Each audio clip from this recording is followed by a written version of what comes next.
ओम शांति। आज 1 नवंबर 2024। आज की साकार मुरली के अनमोल मधुर महावाक्य सुनेंगे। मीठे मीठे बाबा के मीठे बच्चे। इस समय निराकार बाप साकार में आकर तुम्हारा श्रृंगार करते हैं। इस समय निराकार बाप साकार में आकर तुम्हारा श्रृंगार करते हैं, अकेला नहीं। प्रश्न है, तुम बच्चे याद की यात्रा में क्यों बैठते हो? तुम बच्चे याद की यात्रा में क्यों बैठते हो? उत्तर है, बाबा कहते, क्योंकि तुम जानते हो इस याद से ही हमें बहुत बड़ी आयु मिलती है, हम निरोगी बनते हैं। दूसरा पॉइंट है, याद करने से हमारे पाप कटते हैं, हम सच्चा सोना बन जाते हैं। आत्मा से रजो तमो की खाद निकल जाती है, वह कंचन बन जाती है। आत्मा से रजो तमो की खाद निकल जाती है, वह कंचन बन जाती है। तीसरा पॉइंट है, याद से ही तुम पावन दुनिया के मालिक बन जाएंगे, तुम्हारा श्रृंगार होगा। पांचवा पॉइंट है, तुम बहुत धनवान बन जाएंगे। यह याद ही तुम्हें पद्मा पदम भाग्यशाली बनाती है।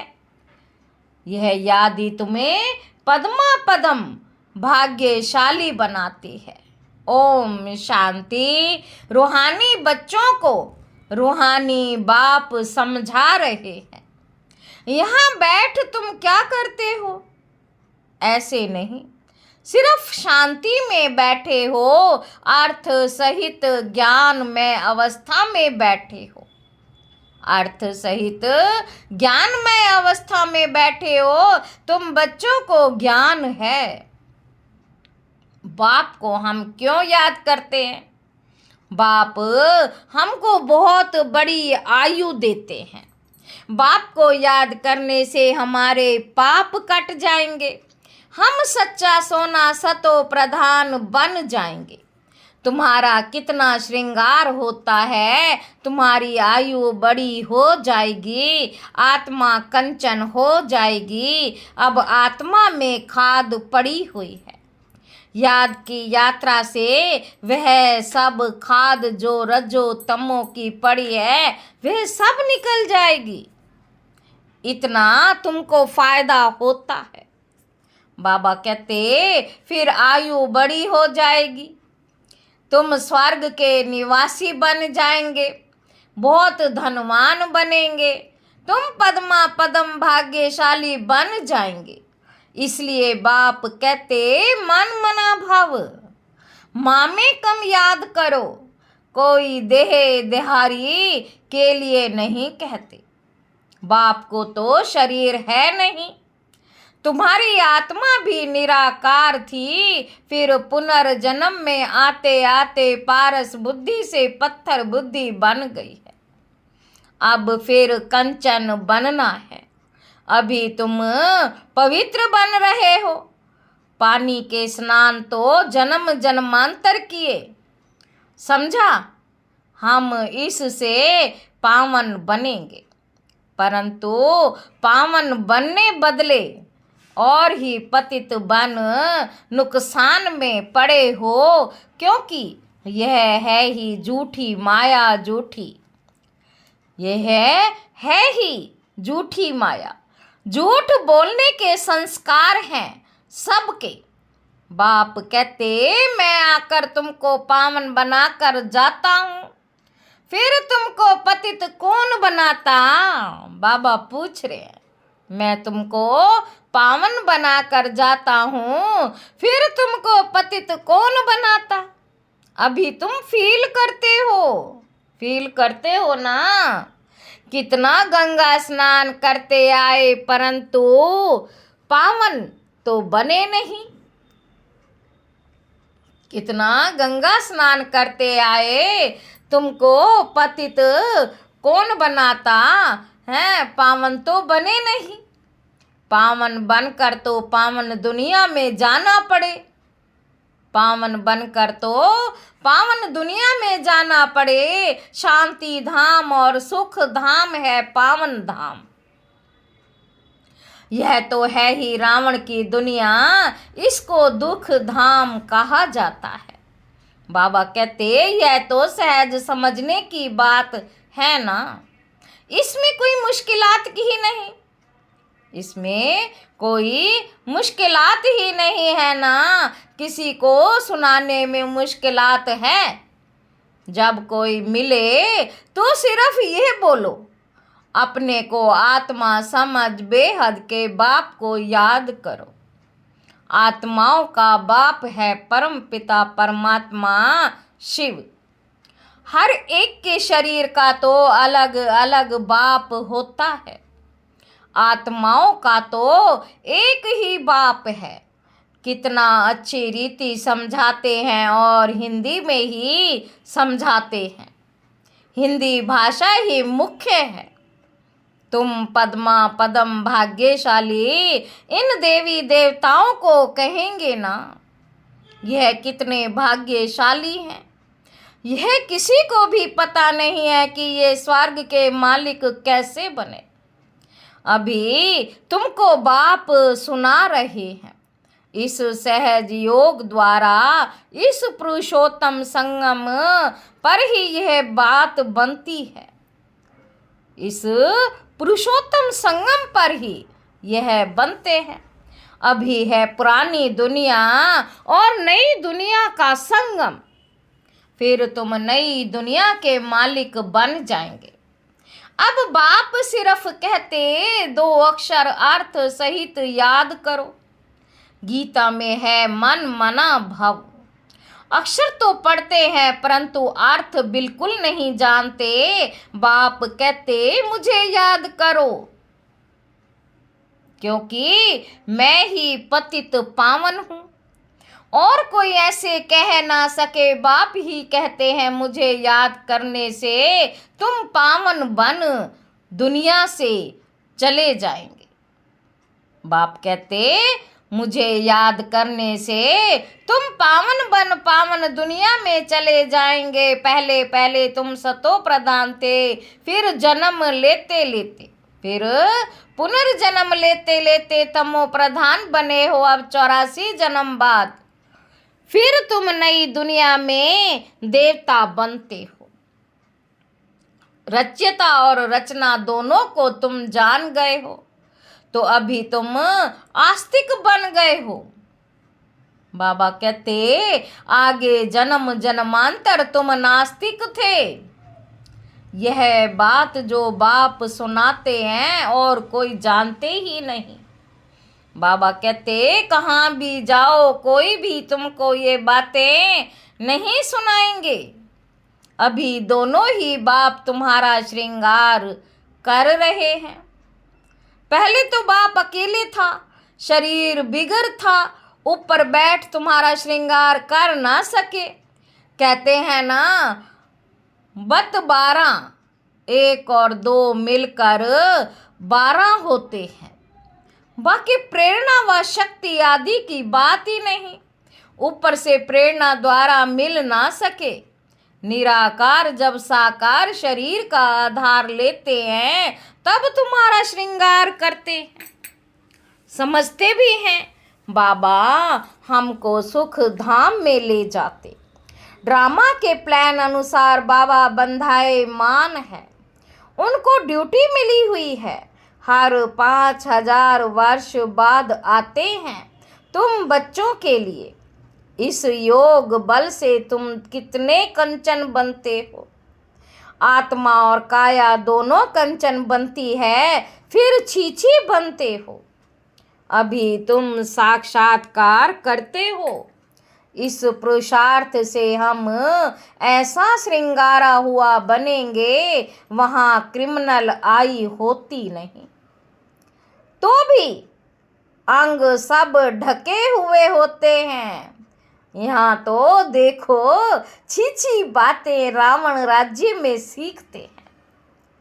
इन लक्ष्मी नारायण को देखो, ड्रेस आदि कितनी अच्छी है। यहाँ सब है देह अभिमानी।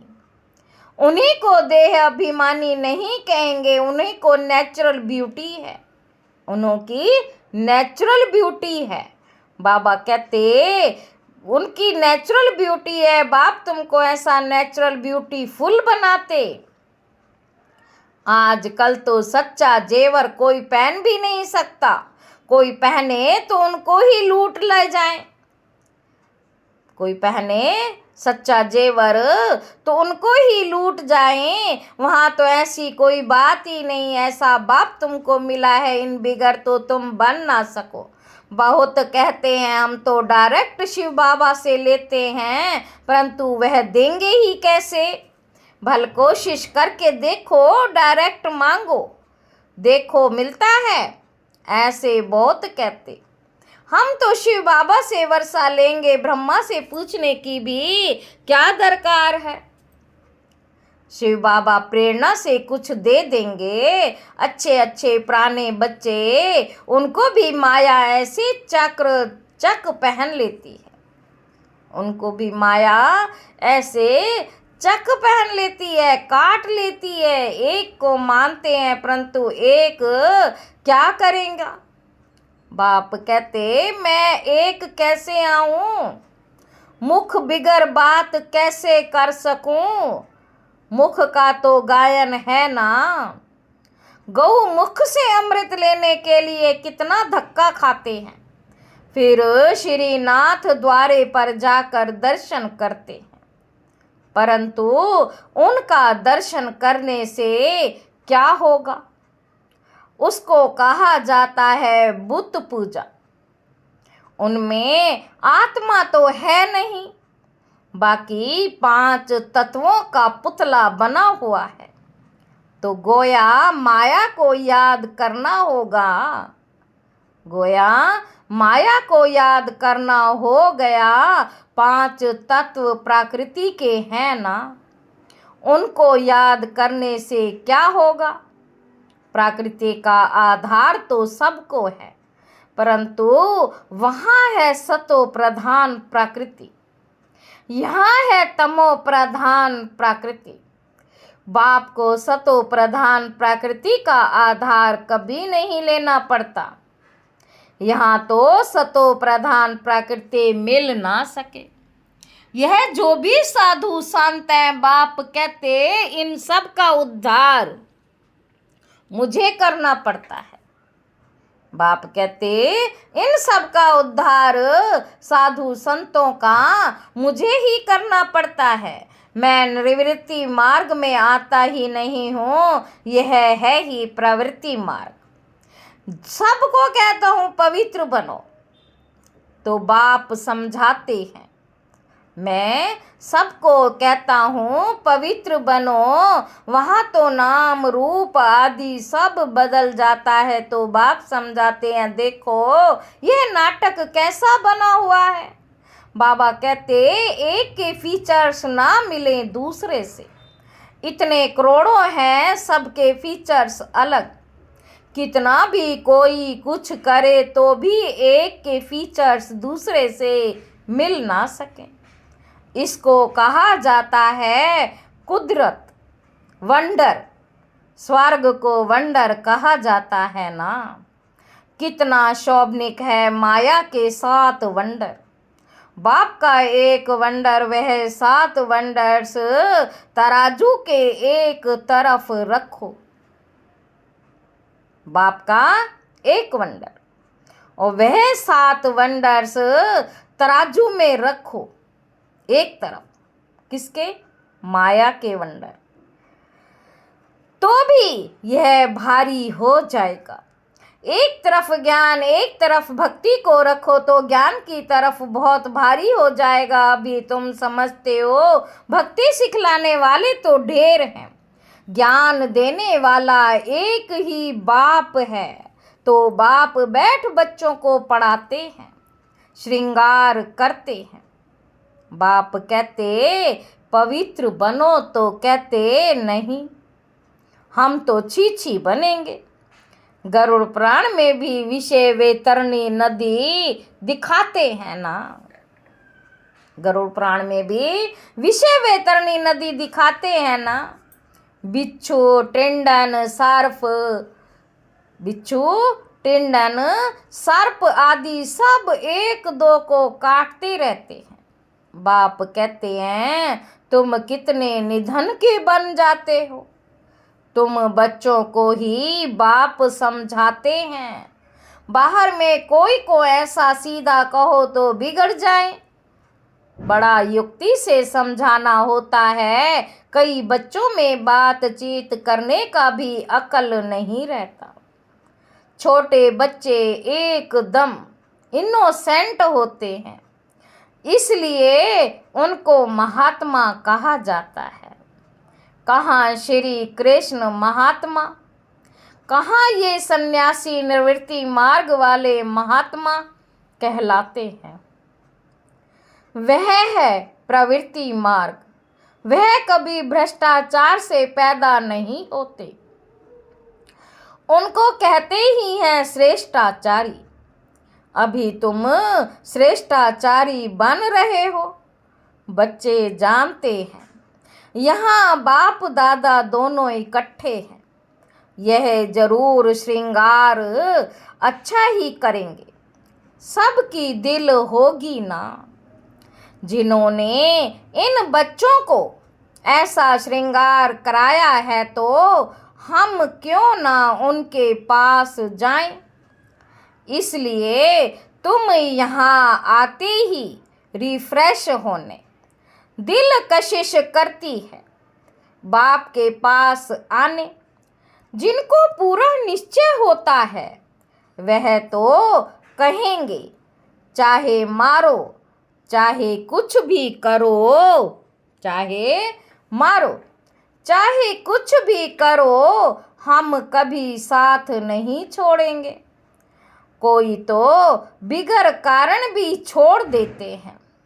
यह भी ड्रामा का खेल बना हुआ है। फारकती व डायोर्स दे देते, फारकती व डिवोर्स दे देते हैं। बाप जानते हैं यह रावण के वंश के हैं। कल्प कल्प ऐसा होता है। कोई फिर आ जाता है, बाबा समझाते हैं हाथ छोड़ने से पद कम हो जाता है। सन्मुख आते हैं, प्रतिज्ञा करते हैं हम ऐसे बाप को कभी नहीं छोड़ेंगे। परंतु माया रावण भी कम नहीं है, झट अपनी तरफ खींच लेती है। फिर सन्मुख आते हैं तो उनको समझाया जाता है बाप लाठी थोड़े ही लगाएंगे। बाप तो फिर भी प्यार से ही समझाएंगे। तुमको माया ग्रह खा जाता। अच्छा हुआ जो बचकर आ गए। घायल होंगे तो पद कम हो जाएगा। जो सदैव एक रस ही रहेंगे वह कभी हटेंगे नहीं। बाबा कहते कभी हाथ नहीं छोड़ेंगे। यहाँ से बाप को छोड़ मरकर माया रावण के बनते हैं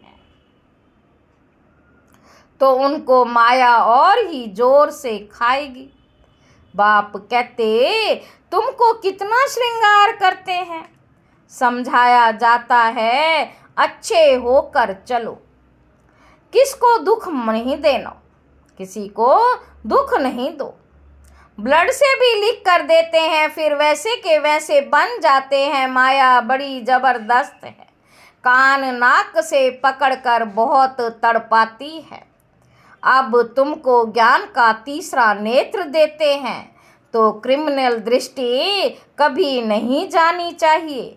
विश्व का मालिक बनना है तो कुछ मेहनत भी करनी पड़े ना।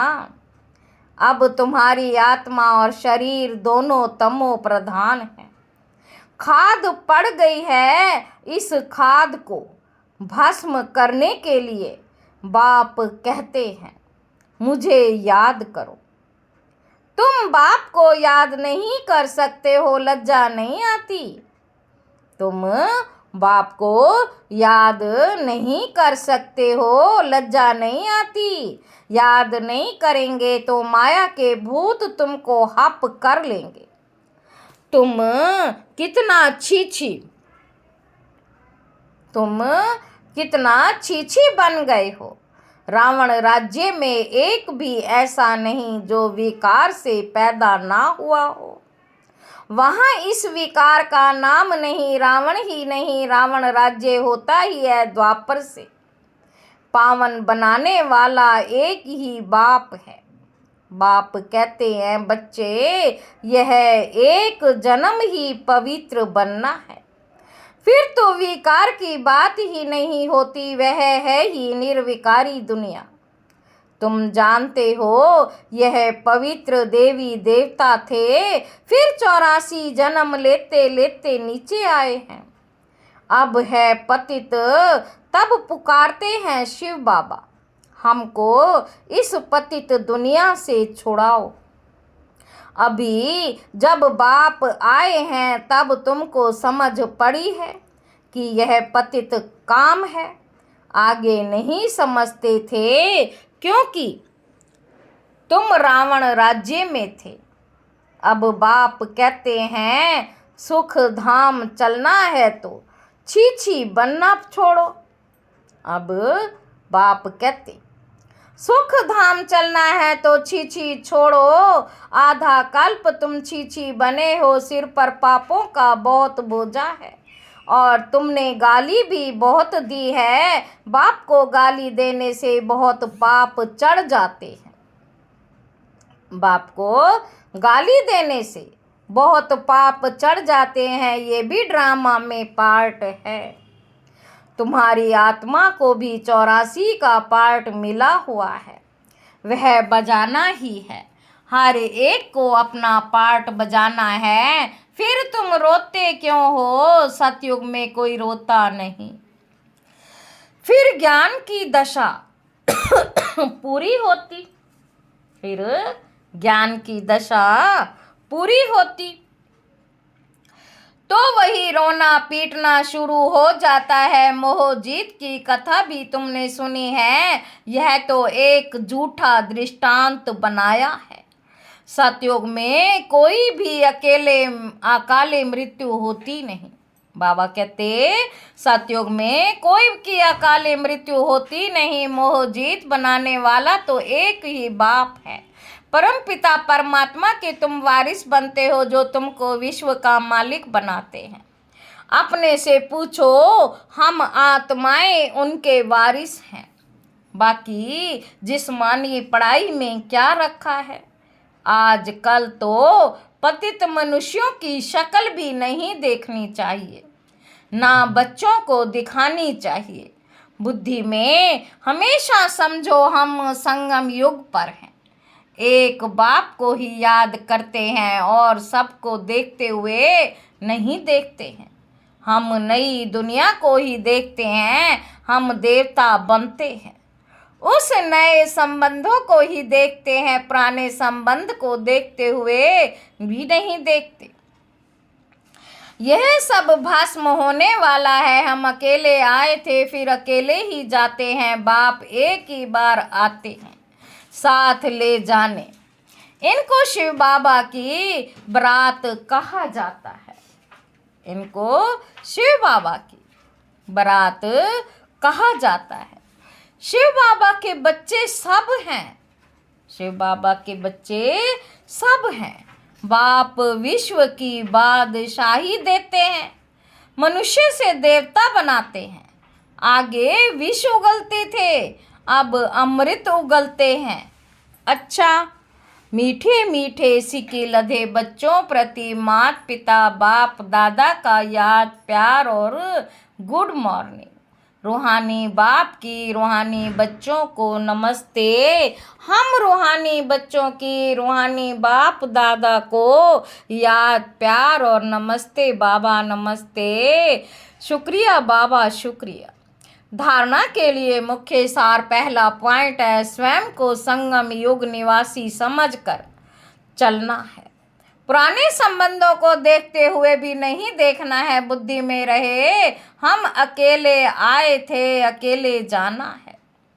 दूसरा पॉइंट है, आत्मा और शरीर दोनों को कंचन पवित्र बनाने के लिए ज्ञान के तीसरे नेत्र से देखने का अभ्यास करना है। क्रिमिनल दृष्टि खत्म करनी है। ज्ञान और योग से अपना श्रृंगार करना है।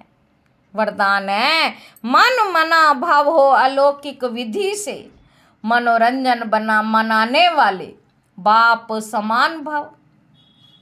संगम युग पर यादगार मनाना अर्थात बाप समान बनना, यह संगम युग के सुहेज हैं। खूब मनाओ, लेकिन बाप से मिलन मनाते हुए मनाओ, सिर्फ मनोरंजन के रूप में नहीं, लेकिन मन मना भाव हो मनोरंजन मनाओ। अलौकिक विधि से अलौकिकता का मनोरंजन अविनाशी हो जाता है। संगम युगी दीपमाला की विधि पुराना खाता खत्म करना, हर संकल्प हर घड़ी नया अर्थात अलौकिक हो। पुराने संकल्प संस्कार स्वभाव चाल चलन यह रावण का कर्जा है, इसे एक दृढ़ संकल्प से समाप्त करो। स्लोगन है, बातों को देखने की बजाय स्वयं को और बाप को देखो। अच्छा, ओम शांति।